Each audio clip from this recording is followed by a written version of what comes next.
കാനത്തിൽ ജമീല എംഎൽഎയുടെ സംസ്കാരം കുനിയിൽക്കടവ് ജുമാ മസ്ജിദിൽ നടന്നു. സിപിഎം കോഴിക്കോട് ജില്ലാ കമ്മിറ്റി ഓഫീസിൽ പൊതുദർശനത്തിന് വെച്ച ഭൗതികദേഹത്തിൽ മന്ത്രിമാരും ജനപ്രതിനിധികളുമടക്കം നിരവധി പേർ അന്ത്യാഞ്ജലികൾ അർപ്പിച്ചു. അന്തരിച്ച കൊയിലാണ്ടി എംഎൽഎ കാനത്തിൽ ജമീലയുടെ സംസ്കാരം അത്തോളി കുനിയിൽക്കടവ് ജുമാ മസ്ജിദിൽ വെച്ച് നടന്നു. തന്റെ പ്രവർത്തനങ്ങളിലൂടെ ജനഹൃദയങ്ങളിൽ ഇടം നേടിയ പ്രിയ നേതാവിനെ അവസാനമായി ഒരു നോക്ക് കാണാനും ആദരമർപ്പിക്കാനുമായി ആയിരങ്ങളാണ് നിറഞ്ഞ കണ്ണുകളോടെ ഒഴുകിയെത്തിയത്.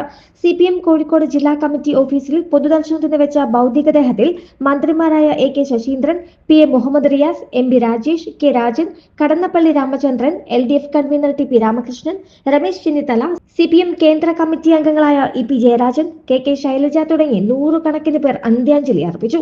3 പതിറ്റാണ്ടിലേറെ കാലം കേരളത്തിലെ പൊതുപ്രവർത്തന രംഗത്ത് സജീവ സാന്നിധ്യമായിരുന്നു കാനത്തിൽ ജമീല.